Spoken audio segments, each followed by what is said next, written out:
মৰমৰ অকণিহঁত মই গীতিমা দাসে পুনৰবাৰ তোমালোক সকলোকে এই কক্ষাৰ আন এটি নতুন ভিডিঅ'লৈ স্বাগতম জনালোঁ। তোমালোকৰ লগত মই আলোচনা কৰি আছিলোঁ তোমালোকৰ তৃতীয় শ্ৰেণীৰ আমাৰ গণিত পাঠ্যপুথিখনৰ 13 নং পাঠটি। 13 নং পাঠৰ আমি ইতিমধ্যে 1 কিলোগ্ৰাম আৰু আধা কিলোগ্ৰামৰ বিষয়ে শিকিব পাৰিলোঁ। আহাচোন আজিৰ এই ভিডিঅ'টিত আমি কি শিকিব পাৰিম চাওঁ। ইয়াতে চোৱা, ইয়াত আমাক প্ৰথমে কি কৈছে, ক অংশৰ ওজনবোৰৰ লগত খ অংশৰ ওজনবোৰ মিলোৱা।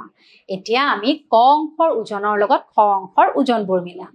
ইয়াতে আছে 1 কিলোগ্ৰাম আৰু এইফালে আমি দেখিছো কি গ্ৰামত আছে। 1 কিলোগ্ৰাম হবৰ বাবে আমাক কি লাগিব?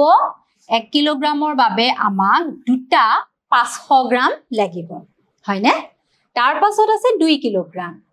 2 কিলোগ্ৰামৰ বাবে কি হ'ব? 8টা 250 গ্ৰাম লাগিব। তাৰ পাছত 3 কিলোগ্ৰামৰ বাবে 12টা 250 গ্ৰাম, 4 কিলোগ্ৰামৰ বাবে 8টা 500 গ্ৰাম আৰু 5 কিলোগ্ৰামৰ বাবে কি হ'ব? 10টা 500 গ্ৰাম। তাৰ পিছত চোৱা কি আছে, ইয়াতে কৈছে আকবৰে বজাৰৰ পৰা 2 কিলোগ্ৰাম চাউল, 500 গ্ৰাম দাইল আৰু 250 গ্ৰাম চেনি কিনিলে।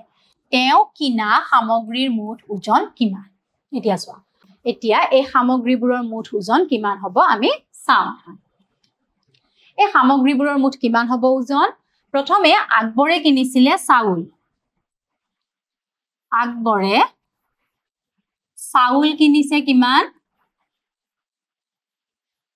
চাউল কিনিলে 2 কিলোগ্ৰাম। তাৰ পাছত কিনিলে কিমান? কি দালি।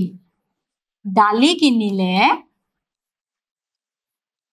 দালি কিনিছে কিমান আছিলে? 500 গ্ৰাম। আমি এতিয়া ইয়াত এটা কাম কৰিম, এইটো আছে 2 কিলোগ্ৰাম আৰু বাকি দুটা আমাৰ একক আছে গ্ৰামত। গতিকে আমি সেইখিনি ইয়াত এনেদৰে লিখিলো 500 গ্ৰাম। আৰু চেনি, চেনি কিনিলে 250 গ্ৰাম। এতিয়া আমাক সুধিছিলে মুঠ কিমান সামগ্ৰী কিনিলে। গতিকে কিমান হ'ব? 057, এইটো হ'ল গ্ৰাম আৰু 2 কিলোগ্ৰাম। তাৰ মানে আকবৰে 2 কিলোগ্ৰাম 750 গ্ৰামৰ মুঠ সামগ্ৰী কিনিলে। তাৰ পিছত চোৱা কি আছে এইবাৰ, ইয়াত এইবাৰ আমাক কৈছে কণিকা বাইদেৱে মধ্যাহ্ন ভোজনৰ বাবে 50 কিলোগ্ৰাম চাউলৰ বস্তাৰ পৰা 17 কিলোগ্ৰাম চাউল লৈ ভাত ৰান্ধিলে। বস্তাটোত এতিয়া কিমান চাউল থাকিল? এতিয়া চোৱা, বস্তাটোত আছিলে 50 কিলোগ্ৰাম চাউল, গতিকে আমি লিখিলো 50 কিলোগ্ৰাম। তাৰ পৰা তেওঁ 17 কিলোগ্ৰাম চাউল ৰান্ধিলে। এতিয়া আমাক সুধিছে বস্তাটোত কিমান চাউল থাকিল। 50ৰ পৰা 17 গলে কিমান হ'ব? 33 কিলোগ্ৰাম। তাৰ মানে বস্তাটোত আৰু 33 কিলোগ্ৰাম চাউল আছে। তাৰ পিছত চোৱা, এইবাৰ ইয়াতে কি দিছে, 250 গ্ৰাম চেনিৰ দাম 12 টকা হলে 1 কিলোগ্ৰাম চেনিৰ দাম কিমান হ'ব? এতিয়া চোৱা, ইয়াতে 250 গ্ৰাম চেনিৰ দাম হ'ল 12 টকা। 250 গ্ৰাম চেনিৰ দাম 12 টকা। আমি লিখি ললো যে 250 গ্ৰামৰ দাম 12 টকা। তাৰ পাছত আমাক কি কৈছে? 1 কিলোগ্ৰাম চেনি। এতিয়া 1 কিলোগ্ৰাম হবৰ বাবে 250 গ্ৰাম কিমান হ'ব লাগিব? কেইটা 250 গ্ৰাম হ'ব লাগিব? 4টা। তাৰ মানে কিমান হ'ব? আমি 12ৰ লগত কি কৰিব লাগিব? 4টো পূৰণ কৰিম। 12ৰ লগত 4 পূৰণ কৰিলে কিমান হ'ব? 48। তাৰ মানে যদি 250 গ্ৰাম চেনিৰ দাম 12 টকা হয়, তেনেহলে 1 কিলোগ্ৰাম চেনিৰ দাম হ'ব 48 টকা।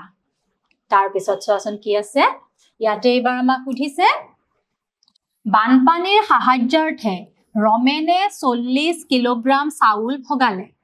প্ৰতিটো পৰিয়ালকে 5 কিলোগ্ৰামকৈ চাউল দিলে মুঠ কিমানটা পৰিয়ালক চাউল ভগাব পাৰিব?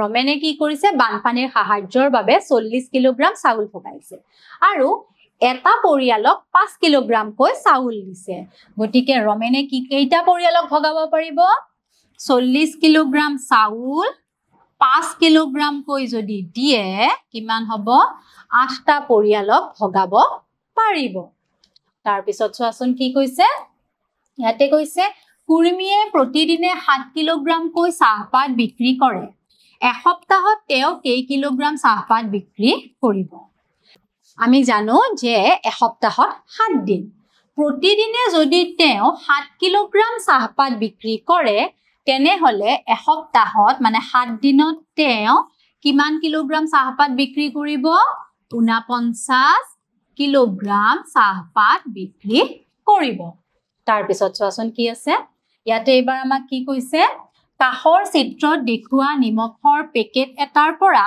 250 গ্ৰামৰ কিমানটা টোপোলা সাজিব পৰা যাব এটো হল 1 কিলোগ্ৰামৰ নিমখৰ পেকেট এতিয়া 1 কিলোগ্ৰামৰ নিমখৰ পেকেটৰ পৰা 250 গ্ৰামৰ আমি কিমানটা টোপোলা সাজিব পাৰিম 4টা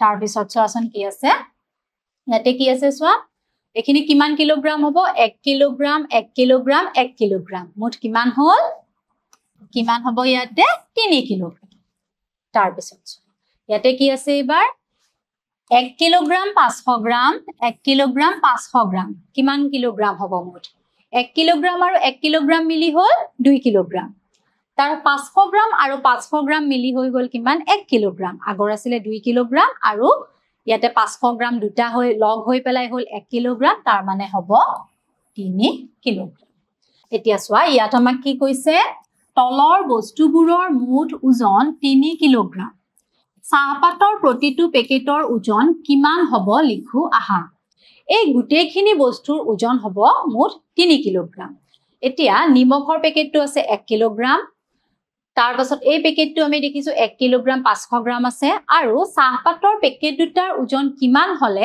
মুঠ 3 কিলোগ্ৰাম হ'ব আমাক সুধিছে এতিয়া তোমালোকে চোৱা 1 কিলোগ্ৰাম হল 2 কিলোগ্ৰাম তাৰ মানে 2 কিলোগ্ৰাম 500 গ্ৰাম হৈ আছে হয়নে এতিয়া 3 কিলোগ্ৰাম হবৰ বাবে আমাক আৰু লাগে 500 গ্ৰাম গটিকে এই চাহপাতৰ পেকেট দুটাৰ ওজন হ'ব 250 গ্ৰাম 250 গ্ৰাম তেতিয়া কিমান হ'ব মুঠ 3 কিলোগ্ৰাম বুজিব পাৰিলা নহয় এখিনিলৈ সকলোৱে তেনেহলে আজিলৈ মই আহিছো মই পুনৰ আহিম তোমালোকৰ মাজলৈ এই পাঠটিৰ আন এটি নতুন অংশলৈ ধন্যবাদ